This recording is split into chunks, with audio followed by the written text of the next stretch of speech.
കഴിഞ്ഞ 5.5 വർഷമായിട്ട് എൻ്റെ അച്ഛന് ലിവറിന് അസുഖമായിരുന്നു. അങ്ങനെ കോട്ടയം മെഡിക്കൽ കോളേജിൽ സർജറി ചെയ്യാതെ പറഞ്ഞിരിക്കുകയായിരുന്നു. 50 ലക്ഷമാണ് പറഞ്ഞിരുന്നത്. പക്ഷെ ഞങ്ങളെ കൊണ്ട് 50 ലക്ഷം കൂട്ടിയാൽ കൂടുന്ന ഒരു എമൗണ്ട് അല്ലായിരുന്നു.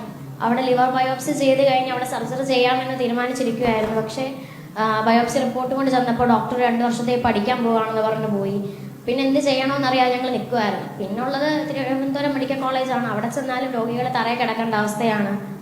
വേണ്ടത്ര കാര്യത്തോടെ അവർ നോക്കുന്നില്ല. ഞങ്ങളുടെ അനുഭവമാണ് ഞങ്ങൾ പറയുന്നത്. അങ്ങനെ ഞങ്ങൾ പ്രൈവറ്റ് ഹോസ്പിറ്റലായിട്ടുള്ള എറണാകുളത്ത് കൊണ്ടുപോയായിരുന്നു ഹാസ്റ്റലിൽ. ഈ കഴിഞ്ഞ ഡിസംബർ 26 എൻ്റെ അച്ഛൻ്റെ സർജറി കഴിഞ്ഞു. ഞാൻ എൻ്റെ 70% ലിവർ എൻ്റെ അച്ഛന് കൊടുത്തു. സർജറി സക്സസ്ഫുൾ ആയിട്ട് നടന്നു. പക്ഷേ പെട്ടെന്നുണ്ടായ കാർഡിയാക് അറസ്റ്റ് കാരണം ഈ ജനുവരി 30 എൻ്റെ അച്ഛൻ മരണപ്പെട്ടു. ഇപ്പം ഞാനിവിടെ നിൽക്കുമ്പോൾ ഏറ്റവും കൂടുതൽ സന്തോഷിക്കുന്ന എൻ്റെ അച്ഛനായിരുന്നു. ഞാൻ ജീവിച്ചിരിപ്പുണ്ടായിരുന്നെങ്കിൽ, ഈ സർജറി നേരത്തെ നടന്നിരുന്നു എങ്കിൽ, അതിനുള്ളൊരു സംവിധാനം നമ്മുടെ കേരളത്തിലെ ഹോസ്പിറ്റലിൽ ഉണ്ടായിരുന്നുവെങ്കിൽ ഇന്ന് എൻ്റെ അച്ഛൻ ജീവനോട് ഉണ്ടായിരുന്നതിന് ഒരു പക്ഷേ. എൻ്റെ അച്ഛൻ്റെ വലിയ ആഗ്രഹമായിരുന്നു എന്നെ നഴ്സാക്കണം എന്ന്. അപ്പം എനിക്കൊരു ചേട്ടനാണുള്ളത്. അച്ഛൻ്റെ അസുഖത്താൽ ഞങ്ങൾക്ക് പഠിക്കാൻ മുമ്പോട്ട് പറ്റിയില്ല. ഞാൻ കഴിഞ്ഞ വർഷം എൻ്റെ പഠിത്തം നിർത്തി. എൻ്റെ ചേട്ടൻ അതിന് മുമ്പേ പഠിത്തം നിർത്തിയാണ്. ഞങ്ങളുടെ വീടിപ്പോൾ ജപ്തി ഭീഷണിയിലാണ്. എൻ്റെ അച്ഛൻ്റെ സഞ്ചയനത്തിൻ്റെ അന്നായിരുന്നു എൻ്റെ വീടിൻ്റെ ജപ്തി ചെയ്യാനുള്ള നടപടികൾ തുടങ്ങിയത്. അങ്ങനെ എന്ത് ചെയ്യണം എന്നറിയാതെ ഇപ്പം നിൽക്കുന്ന ഒരവസ്ഥയാണ്. മുമ്പോട്ട് ഇനി പഠിക്കുന്ന കാര്യം എങ്ങനെയാണ് എന്നുള്ളൊരവസ്ഥയിൽ നിൽക്കുകയാണ്.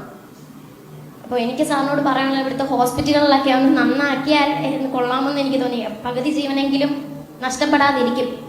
അതാണ് എനിക്ക് സാറിനോട് പറയാനുള്ളത്. പിന്നെ അമൃത പ്രദീപിനെ ഞാൻ എല്ലാവർക്കും വേണ്ടി പ്രത്യേകമായിട്ട് അഭിനന്ദിക്കുകയാണ്. മോള് +2 കഴിഞ്ഞിട്ടേ ഉള്ളൂ. പിതാവിന് 70% ലിവർ കൊടുത്ത ഒരാളാണ്. നിങ്ങൾ 2 കുട്ടികളും പഠിത്തം നിർത്തിയ 2 കുട്ടികളും ഒരു കാരണവശാലും പഠിത്തം നിർത്താൻ പാടില്ല. 2 കുട്ടികളും പഠിക്കണം. നിങ്ങൾക്ക് ഉണ്ടായിരിക്കുന്ന സാമ്പത്തികമായിട്ടുള്ള പ്രയാസങ്ങൾ കൂടി നമ്മൾ അഡ്രസ്സ് ചെയ്യും. ഞാൻ വിശദാംശങ്ങൾ ഇവിടെ പറയുന്നത് ശരിയല്ല.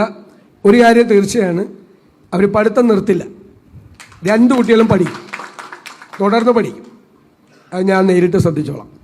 ബാക്കിയുള്ള സഹായങ്ങളെല്ലാം ആ കുട്ടിക്ക് ഇങ്ങനെ ഒരു കാര്യം ചെയ്തിട്ട് ആ കുട്ടി പഠിത്തം നിർത്തി വീട്ടിലിരിക്കാൻ പാടില്ല. അത് നമ്മളത് പരിഹാരം ഉണ്ടാക്കും, ഉറപ്പായിട്ട് പരിഹാരം ഉണ്ടാക്കും.